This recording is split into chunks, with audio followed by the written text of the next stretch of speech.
Hello! In the continuing, Arebuckle saw a demo about the Eve 3 thing and said they wanted to have a look at it. Here is Agent 64 Spies Never Die. If you can't guess what this game is, well, this should make it self-evident. If I still don't know enough, I guess I'll probably explain it. This Dutch Pulp is taking control of the top secret base communication complex. Oh no! Your mission is to enter the base and thwart Dr. Pulp's plans by any means necessary. Alright, here we go with Silver Agent, Gold Agent, 64 Agent. As you can see here, the harder your difficulty, the more things there are for you to do. I think I'm going to go for this. So as you can see, this is based on GoldenEye 64, or is this called GoldenEye? I think this is called GoldenEye, people attach 64 to it. Maybe, could be wrong. So why I want to look at this is because I have absolutely no nostalgia or anything for GoldenEye. I haven't even seen the film. I just assumed that Red Trigger was going to shoot, it did, and Square Reloaded was not anticipating that. I thought I had to press a shoulder button, could be thinking of Time Splitters. See, that's the thing. I never played GoldenEye or Perfect Dark. Well, I did play. Was a hell of a lot of Time Splitters too. Which was, if you're unaware, made by Free Radical. Free Radical comprised of ex-Rare developers. Okay. Which means actually, something we need to check. If we hold down, yeah, that's what I'm looking for.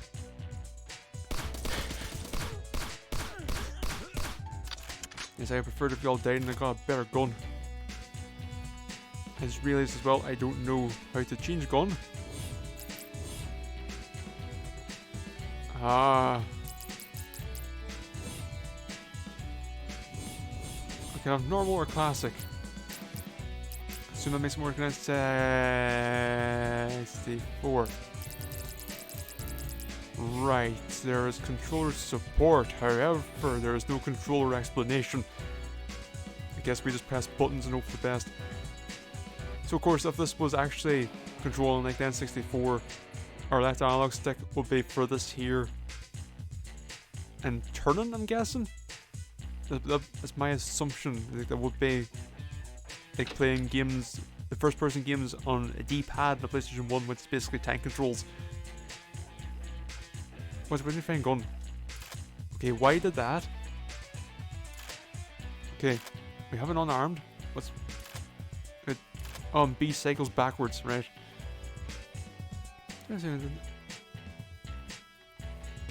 Yeah.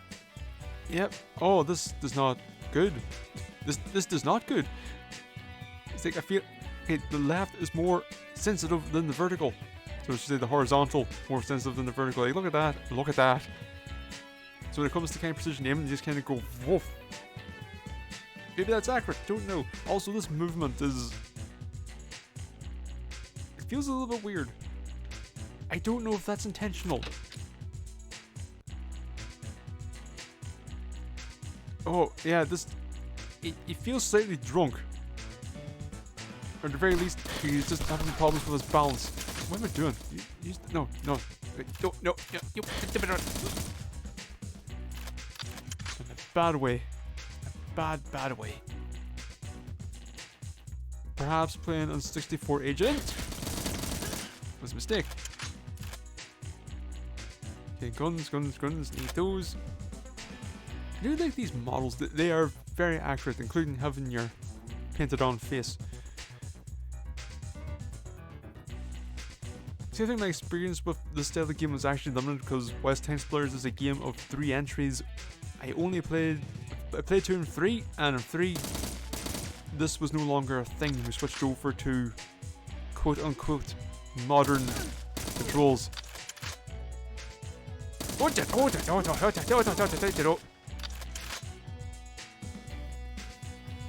Anybody else? Any all the barracks that are looking to be fucking emptied at a moment's notice? Where? Ugh. You're a thing.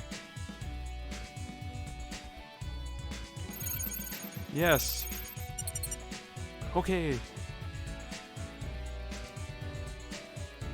This kind of thing for this kind, I like. Okay, this is obviously a control scheme born of, oh god, we have an N64 controller to work with.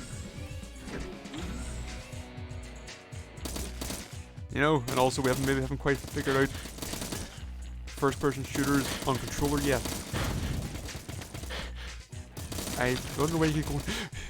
And don't get me wrong, you're getting shot. That's not exactly pleasant, but oh, I think this is the way to go about it.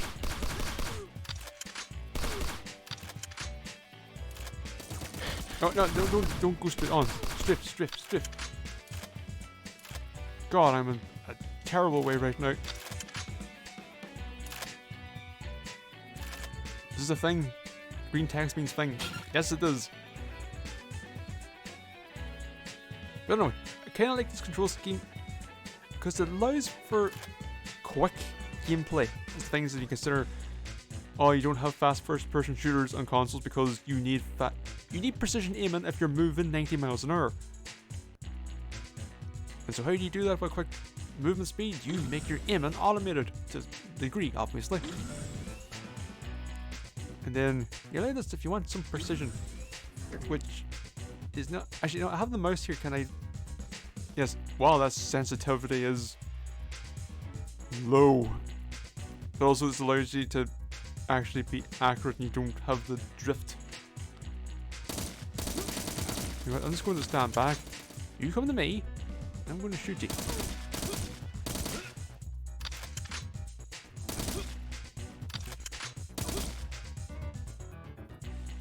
Anyone else? Anyone else? No.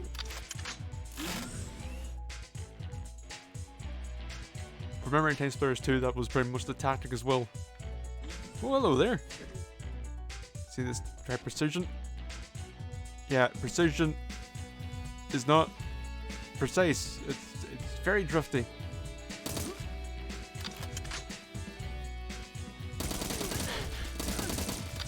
Oh, we are so going to fucking die unless there's some kind of healing mechanic in here. Hello? Do you have a healing mechanic?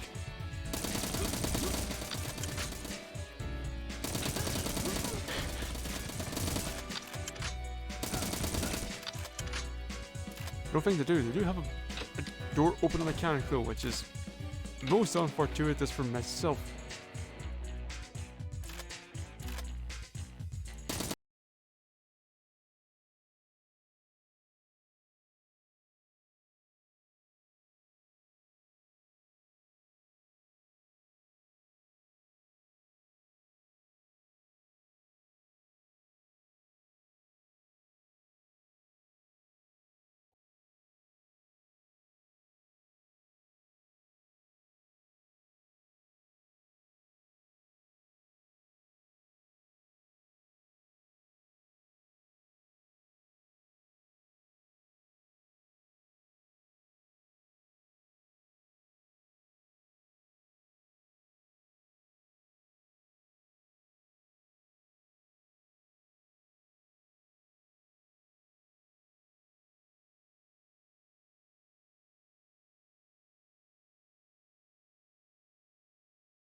That way you're not just running around shooting everyone all the time. You know, you limit.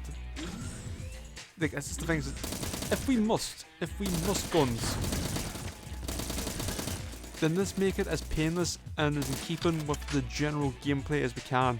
Instead of saying, no, you shall now walk slowly with your gun and use the traditional movement and shooting. It's like, no, don't do that. Bad dice, bad. Have a little bit more imagination.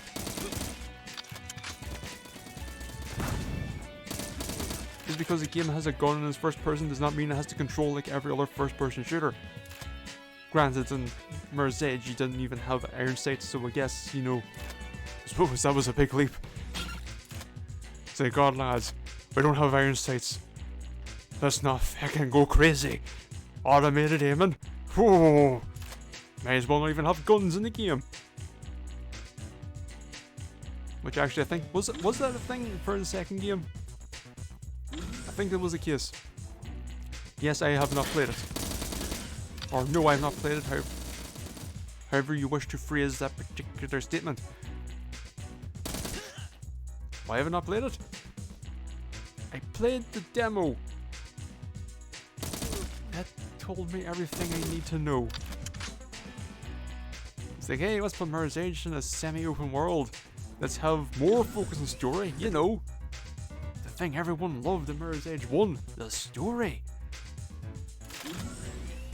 I guess they saw it as a kind of, well, this was bad, so let's try to do it better, and let's do it better by having more of it instead of the lesson being, hey, how about we fucking just have a justification for us doing things and then just have us do them.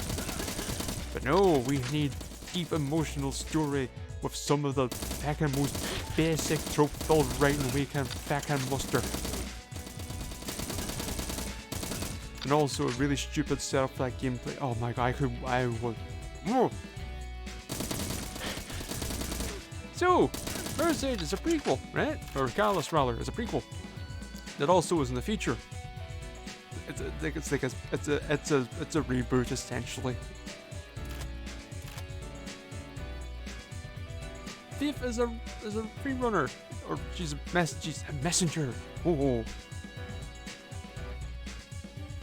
She was in prison because she got caught. Fine. It's not my problem.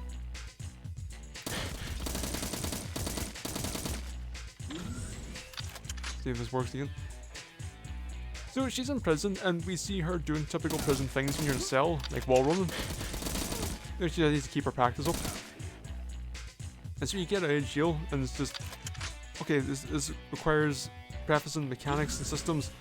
And Catalyst decided, ooh, what if we put in, blanking on the fucking name, what if we put in a skill tree? Great, are you going to put anything worthwhile in it? Nah, we're going to put in your basic mechanics that you should fucking already have. The sign of a good skill tree.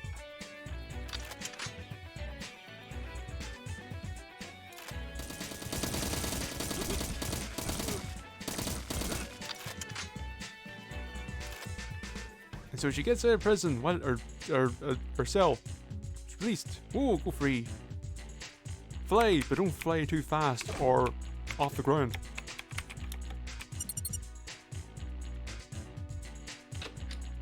Oof. And she can wall run. We established this. She forgot how to roll. You know, the most basic free running maneuver, the roll, in order to offset, you know, whoop. That's the thing. You transfer your momentum to forward. Hello. I appreciate you doing absolutely nothing. That was very kind.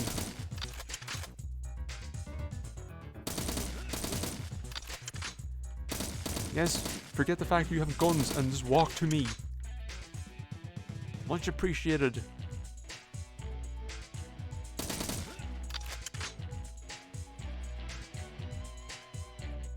Anyway, she forgot how to roll again, the most basic of free running maneuvers.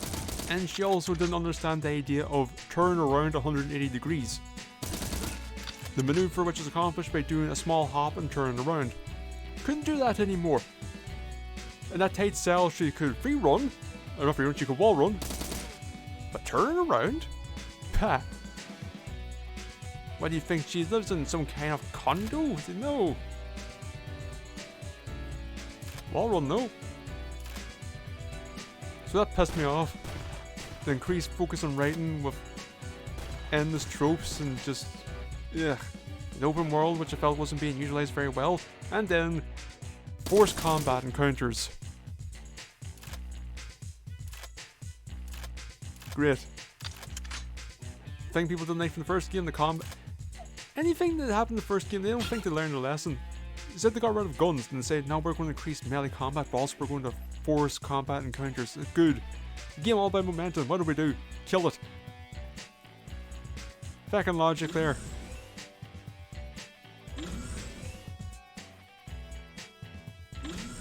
I'll be honest, I kind of lost sight of what I was doing. And just been kind of moving forward in the level. But you know, it's actually kind of a good sign of the level design. Because it's flowing. I'm moving forward. I'm not necessarily thinking entirely what I'm doing. I'm trying to stay alive, obviously. But like, I'm just moving. And you're aiming at the wrong person. I would rather not die. I would rather you aim, hit the person. Bad time to reload. Oh my god.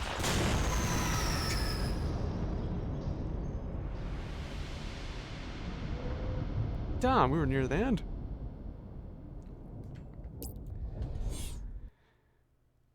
And my point is, Merge Catalyst, very disappointing game, never played it. Don't know if I ever play it. Let's get forward.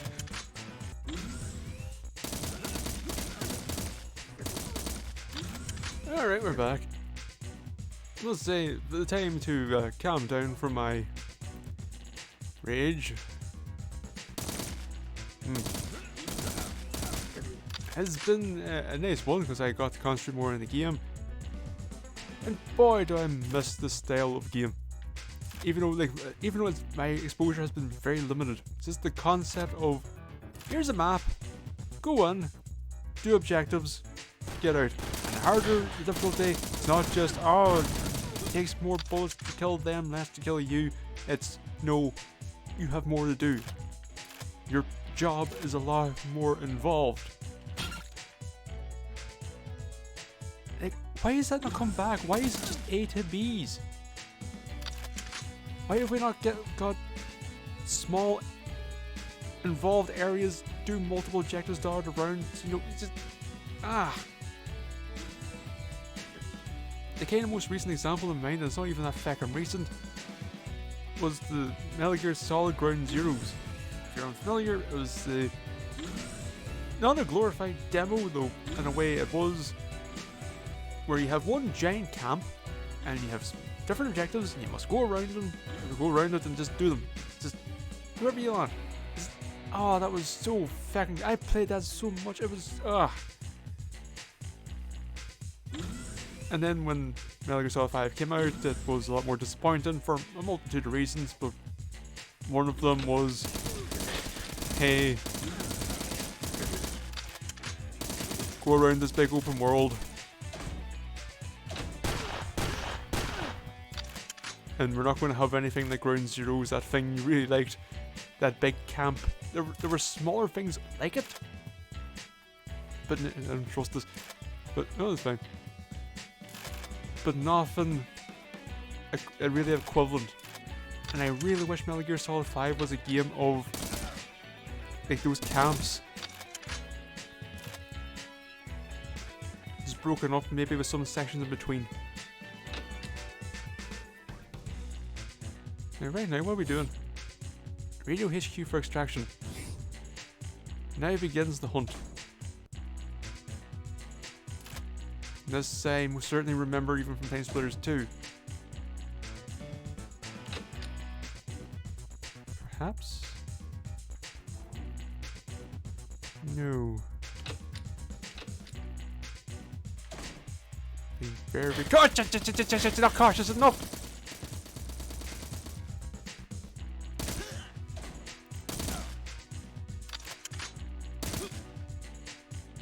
Right. Right. Come on, there's more of these. God, I wish there was some fucking health or some armor. hell of armor. I'll be happy with either. Something to, you know, for these bullets to go into that isn't just flesh. Oh my god, oh my god, oh my god, it's gone to bad, it's gone to bad. Where are you? Where are you? Where are you? Sounds are emanating from my mouth. That's the subtitles. Subtitle of this video, sounds emanate from Arebuckle's mouth. Actually, that could nearly be half the things to say. Okay, something. Where is stuff? Where is thing I need? Please don't shoot me. Yeah. No. Whew. You look like a radio.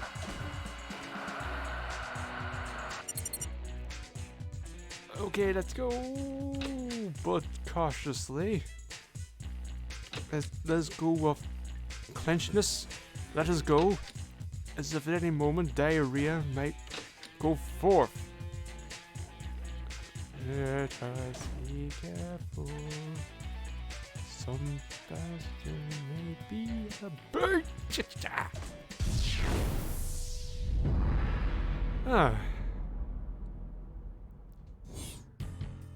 Oh, that was fun. That's Agent 64. It's good base. Hope the full game expands on it and is obviously good. Need to keep an eye on it. I missed this kind of game, turns out. I didn't know that it did. Huh. Maybe I should play GoldenEye at some point. I did play Rogue Agent.